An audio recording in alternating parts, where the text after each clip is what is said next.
비행체 2대 공격을 당했다. 이로 인해서 폭 5m, 깊이 7m 크기의 파공이 발생했다. 현재로서는 이게 팩트의 전부입니다.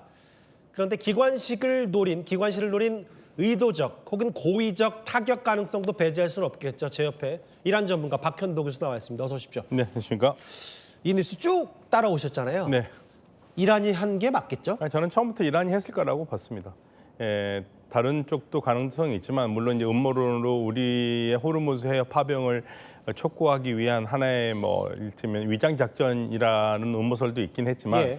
처음에는 사실 불분명했거든요. 이제 시간이 흐를수록 이란이라는 것으로 아무래도 심정을 굽히는 게 저희들로서는 전문가로서는 계속 보고 있고요. 거의 가능성은 100% 가깝다고 보시는 거예요? 100%까지 아니라 몰라도 상당히 높은 수준으로 보고요. 예. 다만 이제 저희들이 생각하는 것과 정부가 또 판단하는 건 다를 수가 있습니다.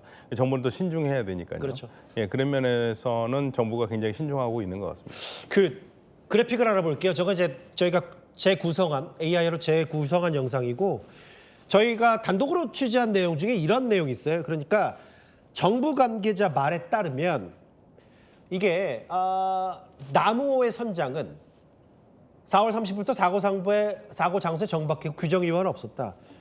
움직이지도 않았는데 네. 저렇게 2번이나 의도적으로 공격을 했다. 이란이 맞다면 왜 한국 선박을 공격했을까요? 우리 선박인지 몰랐을 가능성이 있습니다. 일단 그 선적이 파나마 선적이었기 때문에요. 예. 그럴 가능성은 일단 가장 먼저 생각을 해봐야 되고요. 그렇지 않다면은 그 한국 배라우서 공격하기보다는 미국이 그날 그 프로젝트 프리덤을 하고 있었잖아요. 예, 해방작전 막 개시 날이었죠. 예. 그러니까 이란이 생각하기에 이 배가 너무 많이 나가 있다고 생각했을지 모르죠.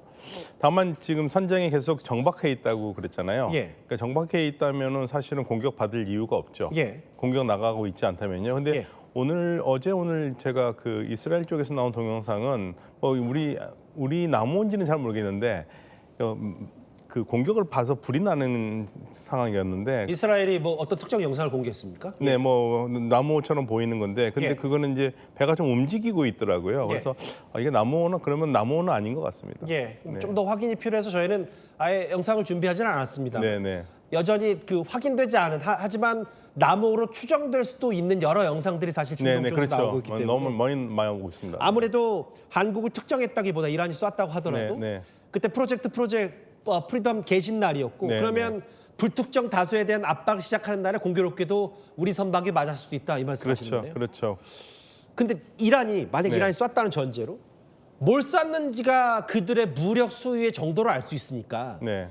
드론이냐 미사일이냐 이런 걸 두고도 누구의 소행인지 혹은 이들이 어느 정도까지 무력 수위를 높이려고 했던 건지가 좀 가늠이 되거든요. 근데 만약에 미사일이었다면요, 저거보다 파격이 더 컸을 것 같아요. 예. 그러니까 드론일 가능성이 더 크다고 보고요.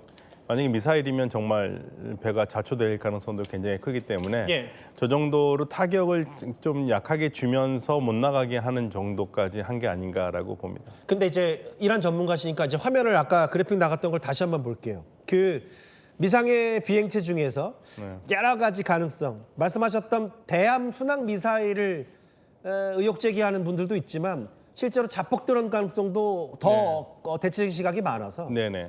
이란이 자랑하는 샤헤드 136 적어도 침투 후에 타격하고 1분 간격으로 연속 타격할 수 있다. 저렇게 드론을 자유자재로 구사하면서 지금 이란이 여러 미국과의 전쟁에서도 나름의 소기의 성과를 달성하는 거죠. 그럼요. 굉장히 많은 지금 사실은 그렇게 비싸지 않은 드론으로 미국의 고가의 시설들을 공격하고 있고 예. 또 미국은 그렇게 비싸지 않은 2, 3천만 원 정도 되는 드론을 타격하기 위해서 10억 원, 20억 되는 미사일을 쏘고 있으니까 예. 이게 그러한 이란의 작전이 완전히 미국에 말려들었고요. 예. 이 배도 그럴 가능성이 있습니다. 드론 공격일 가능성이 굉장히 클 것 같습니다. 그러면 이제 뭐 좁혀지기로는 물론 뭐 좀 더 우리 정부가 100% 가까이 완벽 가깝게 분석하기 전까지는 누구의 소행인지는 명확히 밝히지 않겠다고 신중한 입장이지만 네네. 이란이 했고 자폭 드론 샤헤드의 좀 작은 버전일 가능성이 있다면 네. 이란이 이 정도쯤 됐으면 거의 일주일 가까이 되는데 이란 당국이 입장을 내야 되는 거 아닌가요? 계속 침묵하고 있거든요. 안 하죠. 굳이 내서 좋을 게 못 않습니까? 지금 이란 입장은 공격을 안 하는 것처럼 얘기를 보이고 싶은 거죠. 예. 그러니까 맞은 쪽에서 증명을 하라라는 게 되겠죠. 그러니까 만약에 우리가 이게 만약에 이란께 맞다고 얘기를 하더라도 예. 명백하게 움직일 수 없는 증거를 우리가 갖고 있지 않다면 예.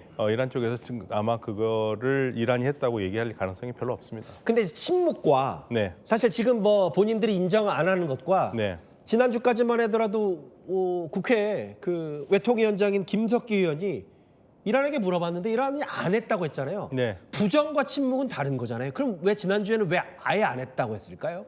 그러게요.